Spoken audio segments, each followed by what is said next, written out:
All right, Infinity Ward has just released the Path to Season 2 community update. This is the patch notes for the Season 2 update that is coming out February 15th.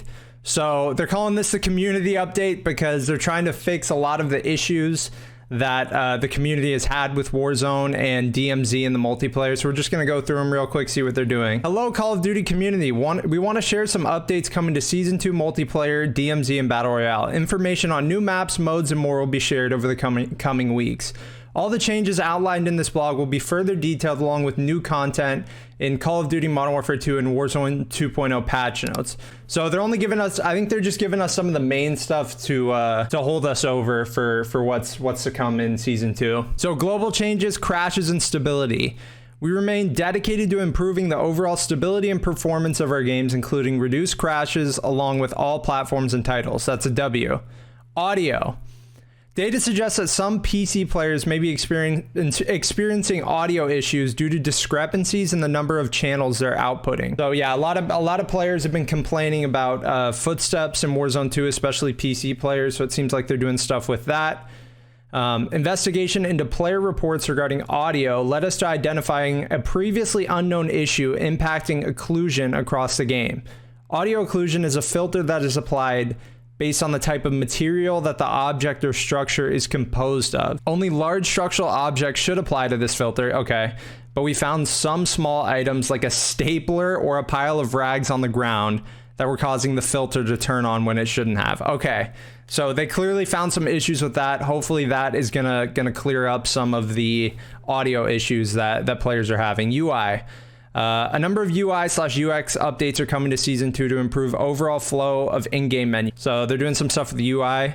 I hope they're going to do stuff with, okay, it looks like they're doing stuff with the recent players menu, status refresh of friends. So like when you're trying to join one of your friends and it would say their party isn't joinable and you'd have to wait or restart. So that's a W right there. Improved after action report with audio. Play again feature in Battle Royale, which they haven't had, which I don't know why they wouldn't have, but that's a W that they're putting it in. Bug fixes for inconsistencies between challenges, battle pass, and weapon progression. I'm surprised they didn't mention that they're going to have a stats menu in there, but that's okay. Weapon balance, yeah, I assume they're going to have a bunch of weapon balances. It's what Call of Duty's done forever. Details on weapon balancing can be found. Okay, so they're not going to go into the weapon balancing, but of course, with any Warzone update, they're gonna have some weapon balancing. But I wanna know what the big like community changes are. Gulag, the 1v1 Gulag is returning, absolute W. Players will see the return of the original Warzone overtime mechanic, the domination style flag control point in place of the jailer. Absolute W right there.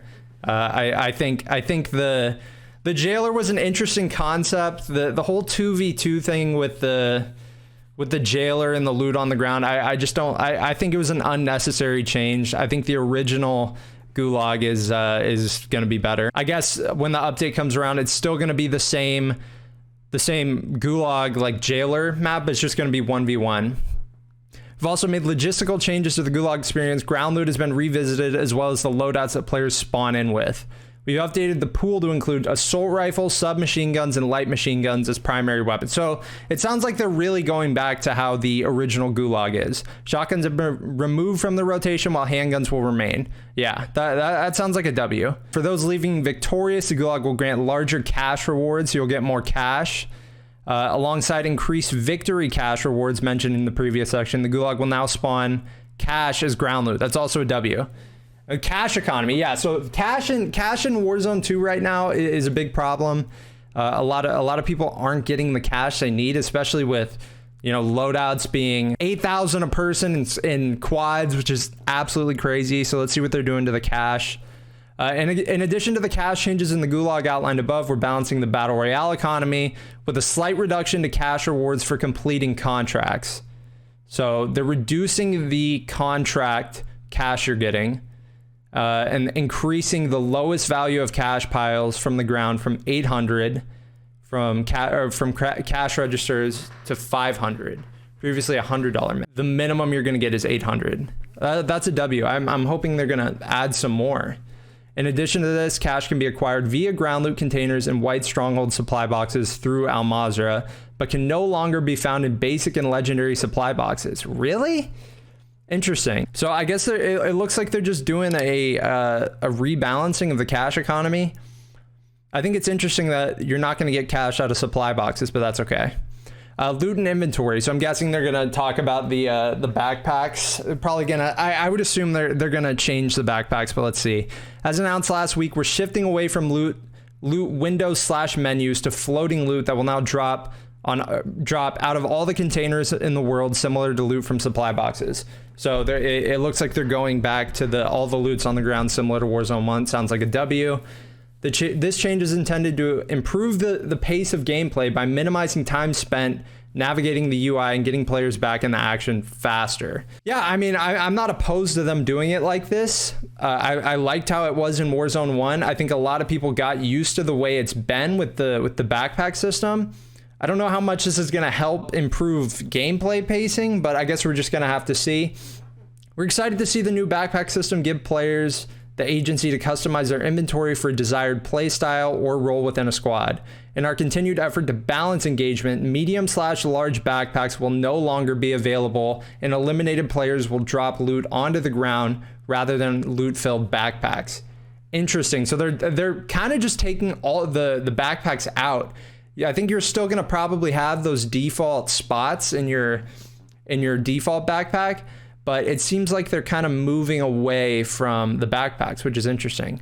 Every player will have the same backpack throughout the entire game, which will subsequently reduce the impact of stacking medical supplies, equipment, and kill streaks. We will continue to look for feedback and provide updates. Okay, so yeah, they're doing some changes to looting, which I think is a W.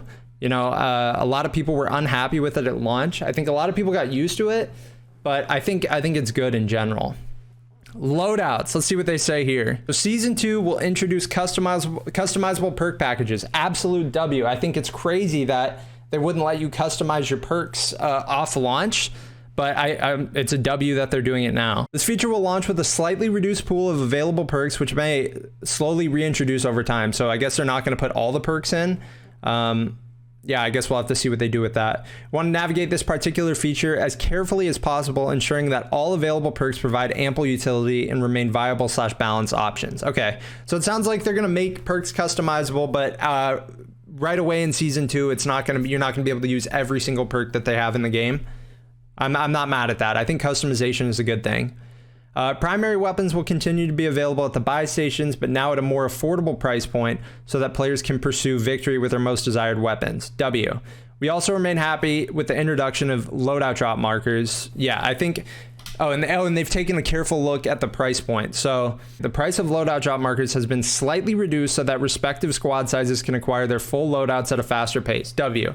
They don't say how much they reduced it by, but it's good that they're reducing the price of loadouts in general. I would be happy if they just brought it back down to 10,000, how they had in Warzone 1, but we're just gonna have to see. In addition, on extremely rare occasions, players may find one while looting through Al Mazrah. So there's gonna be, I guess, rare drops of loadout markers, which is a W. A second loadout drop in public event has been added. Cool. Which means drops will not... So there's going to be more loadouts. You're going to be able to get your loadout, your full loadout with the perks more often. That's a W. I think that's a W. 3-plate vests. We're continuously evaluating the pace of combat engagements and have decided to make a change. All players will now start with a 3-plate vest. I don't know why they didn't do this from the start, but I'm happy they're doing it now. Varying sizes of vests will no longer exist in Battle Royale loot. W. This is, for me... This is a W. I think it's crazy that when you landed into Warzone, it was kind of luck based on how many plates you could have. So I'm glad they're addressing this now.